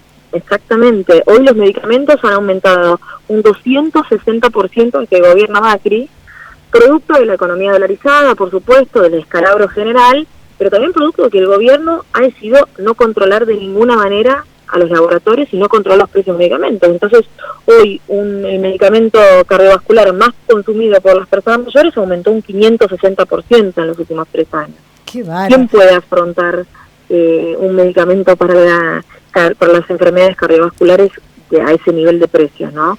Obviamente nadie. Y no ha sido incorporado en los precios cuidados, precios esenciales, digamos. Nada. No ha sido incorporado de ninguna manera. Claro. Es decir, que la principal preocupación no fue tenida en cuenta. Otra de las grandes preocupaciones de los jubilados es cómo van a hacer para pasar este invierno, porque los jubilados están mucho tiempo a veces en la casa, porque sabemos que como no tienen que trabajar, por ahí están mucho más tiempo que el resto de las personas adentro de la casita, y entonces tenés que tener la casa calentita y poder usar más gas. Claro. Y tampoco hubo una suspensión de tarifas. Claro. Porque lo que hubo fue un diferimiento, esas estrategias que ya usaron en el 2017. Bueno, lo único que les proponen es que tomen créditos, del fondo de ANSES. Para comer. Exactamente. Es que la única propuesta, y con dinero que es de los jubilados, es de ¿no? ellos. Porque el usurero de la esquina te cobra tasas usurarias por prestarte plata que es de él. El Estado Nacional se ha robado dinero, le han sacado estos 14.000 pesos, por ejemplo, que le sacaron a la mínima, y este año te proponen prestártelos y cobrándote el 50% de interés por prestarte dinero que es tuyo. Luana, ¿vos crees que vamos hacia, digamos, si sigue este gobierno, que vamos hacia una nueva privatización de los fondos previsionales? Yo creo que no hay posibilidad de que haya una reelección de este gobierno, por empezar. Te diría que no veo este escenario posible a esta altura de... Pero si fuera por voluntad de ellos. Pero sí, creo que sí. No, creo no. sin duda alguna está escrito, ¿no? Digo, no hay mucha, ni siquiera creatividad por parte del gobierno nacional. La teoría, digamos, es como que en términos previsionales hay dos modelos también, ¿no? Uno es el modelo, haciendo una simplificación burda, ¿no? Pero digamos, o es el modelo que teníamos nosotros, o es el modelo de capitalización individual, lo que en la Argentina se conoció como las AFJP. Y el Fondo Monetario Internacional y la OCDE también, que son los organismos a quien el gobierno intenta parecerse, intenta mantener los criterios y demás, plantean la capitalización individual. Plantean el aumento de la edad jubilatoria, plantean el desafío de los gobiernos de poder afrontar el problema del gasto de los adultos mayores, como vos bien decías. Sí, que ya lo tuvimos durante 14 años y fue un fracaso absoluto eso. Sí, absolutamente. Y además ya está presente. Lo que pasa es que también al gobierno, yo creo que con lo que pasó con la reforma previsional, el escándalo que fue Congreso militarizado, esa ley que logró salir gracias a la presión que se ejerció sobre gobernadores y diputados, y también sobre algunos medios de comunicación, pero logró salir. Pero el costo fue muy alto, ¿no? Todos recuerdan el escándalo que fue la reforma previsional. Entonces, una de las mayores represiones que hubo fue ese día. Sí, y una de las mayores represiones, y creo que uno de los momentos más grandes en materia de conflictividad y de imagen negativa del gobierno. Hemos escuchado hasta periodistas del diario Clarín criticando la reforma previsional. Entonces, me parece que el gobierno tomó nota de que no sé si estaban dadas las condiciones para avanzar en el plan, que sin duda tenía que ver con ir generando las condiciones normativas y legales también para llegar a y subjetivas en la población también, para llegar a las FJP, pero el plan es la capitalización individual, es la receta del Fondo Monetario Internacional, y hoy, si vos vas a los bancos, te vas a dar cuenta de que hay mucha propaganda de seguros de retiros. Claro. Y eso siempre fue una oferta de un banco que para algunos, para los que quieren, pero por ejemplo, en diciembre pasado salió un decreto donde empieza a dar determinados beneficios impositivos para los que tengan seguro de retiro. Bueno, eso es el camino hacia la FJP. Vas degradando el sistema público, haciendo que cada vez menos personas se jubilen y que cada vez las personas cobren menos, para que pasen dos cosas. Primero, para que las personas pidan seguir trabajando, porque si tu jubilación es de miseria, vos sos el que vas a pedir que te aumenten la edad jubilatoria. Vas a ser un socio del Fondo Monetario Internacional, porque va a ser la sociedad la que va a decir, por favor, déjame seguir laburando, porque con la jubilación de miseria no me alcanza. Y por otra parte, también los que puedan van a pedir una capitalización individual, porque la jubilación miserable no le va a permitir vivir a nadie. Entonces los que puedan, de clase media alta para arriba, digamos, son los que van a también transformarse en socios, de alguna manera tratando de salir del virten que te pone el gobierno. Y entonces ahí las recetas son las de los bancos. Entonces fue como el proceso de privatización de los teléfonos. Tuvieron que destruir el servicio del teléfono, pongo el teléfono como un ejemplo, ¿no? Tuviste que destruir el servicio público para que venga el proceso de privatización. Bueno, acá la receta es la misma.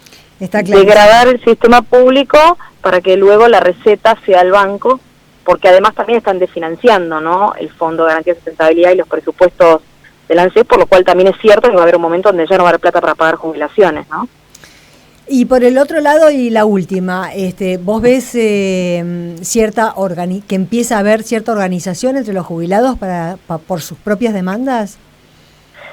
Yo creo que por una parte el gobierno también hace esto porque sabe y se aprovecha que los jubilados son los sectores que más les cuesta organizarse, o sea que este ensañamiento que veo del gobierno también tiene ese plus de maldad, diría como una escala sencilla, pero la verdad que es como de maldad de ser el sector que más le cuesta. Imagínate que para un jubilado acercarse a la puerta del Congreso a defender sus derechos, le cuesta no solo cargar la subirse un colectivo, sino bueno, los achaques de la vejez, o sea que por empezar son el sector que más le cuesta. Y la CGT que no pide nunca nada por los jubilados, ¿no?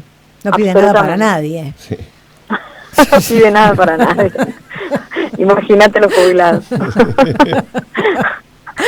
Pero es cierto que a veces también a veces los trabajadores pasivos no son parte de las prioridades de las centrales de trabajadores activos, ¿no? Y también es algo que resta es parte de la discusión que hay que dar.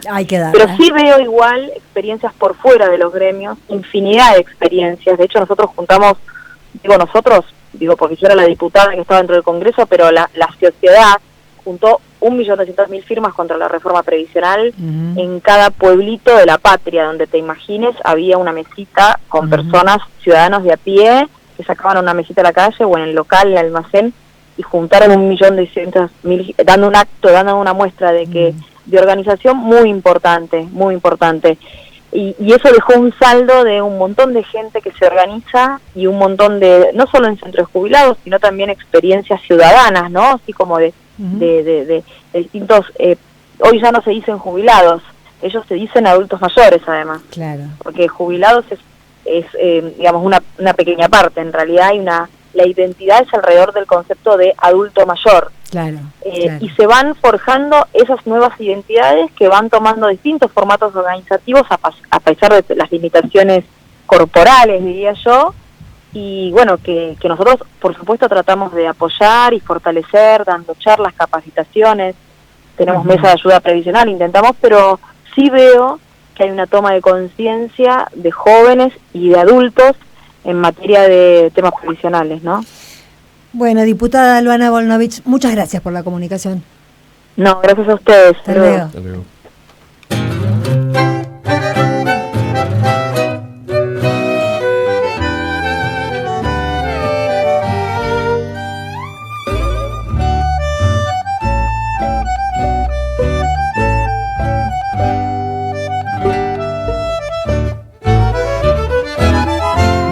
Veterano del insomnio, soy un viejo prematuro. Se me cansan las palabras, no es una forma de hablar. Tengo una viola italiana, cuando hay hambre no hay pan duro. El Mario me la endereza, pero se vuelve a doblar. Para agarpar el casorio y el anillo, vendí el coche. Inocente adolescente, rematé mi libertad. Soy un yonki de la tele sin volumen a la noche, como pa' no molestarla, aunque ella ya no está.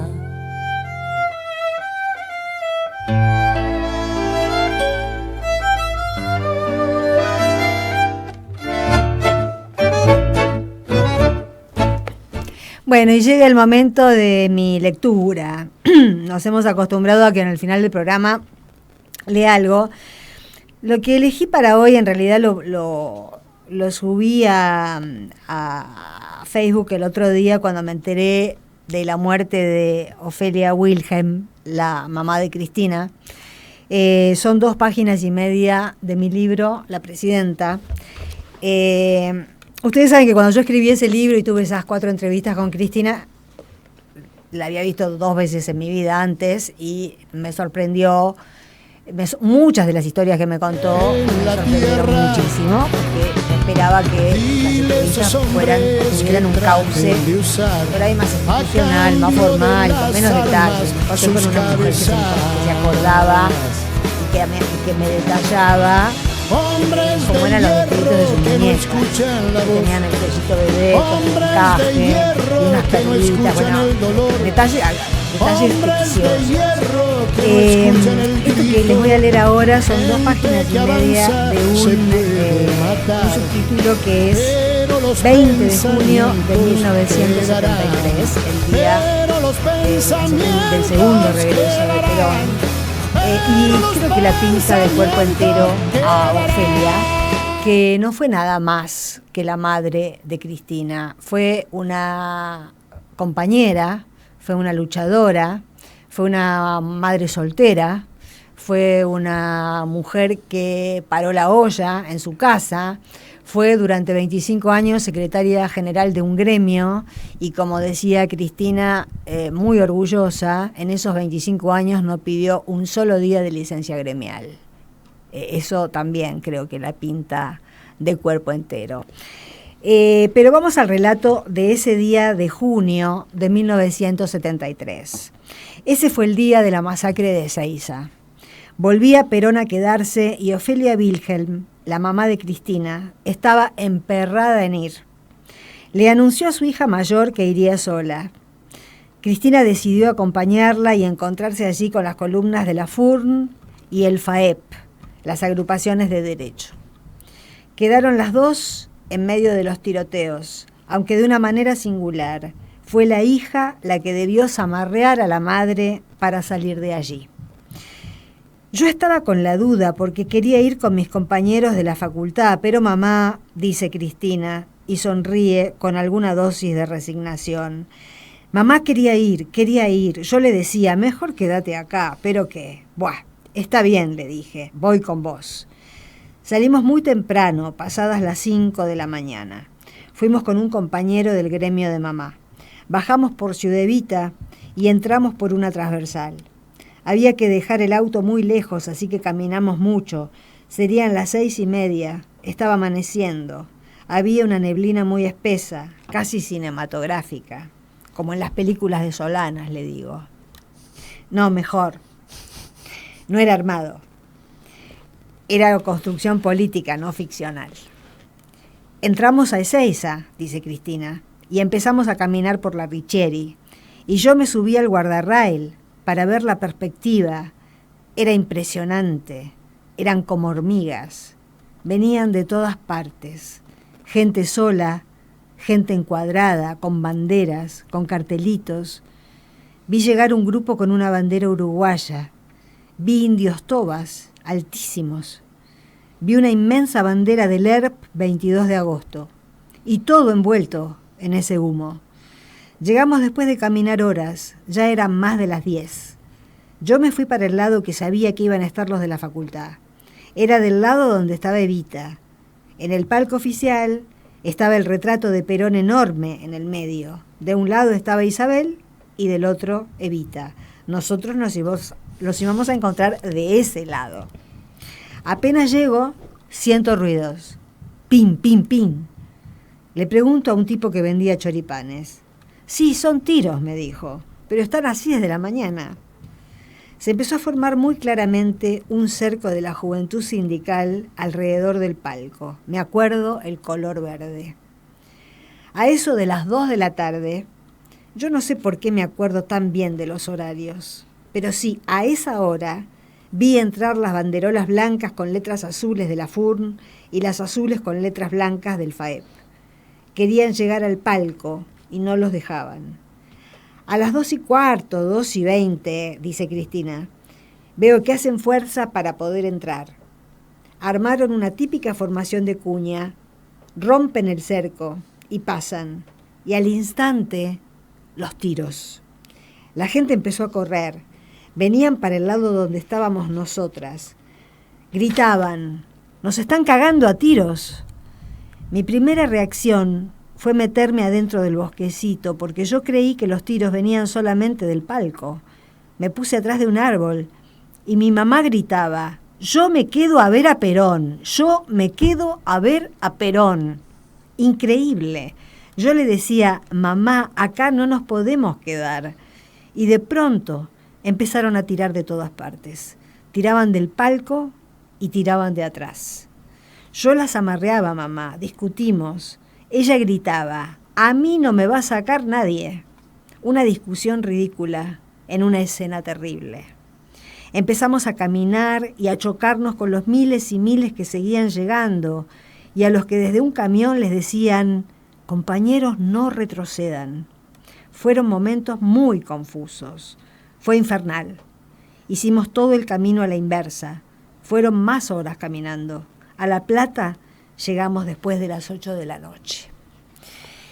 Bueno, la verdad que es increíble. Un recuerdo fabuloso que además da cuenta de ese peronismo tan intestinal, tan ovárico que tenía Ofelia, que en el medio del tiroteo cruzado seguía gritando, a mí no me va a sacar nadie de acá, yo lo vine a ver a Perón. ¿Y quién iba a pensar que esa madre con su hija, esa chica, iba a ser 8 años presidenta de los argentinos y quién sabe si más? Y quién sabe si 4 más, ¿no? Sí. Bueno, como decía Jorge, con Ernst Bloch, con la idea del principio de esperanza, terminamos este programa con este recuerdo cariñoso, amoroso hacia Ofelia, esa mujer que nos dio a la presidenta que nos hizo durante esos 8 años más los 4 de su yerno, del yerno de Ofelia, a quien ella siempre quiso mucho, los 12 años más felices que hemos vivido. Es un lindo cierre, ¿no? Sí, muy lindo. Hasta el lunes que viene, a las 3 de la tarde aquí por Radio H.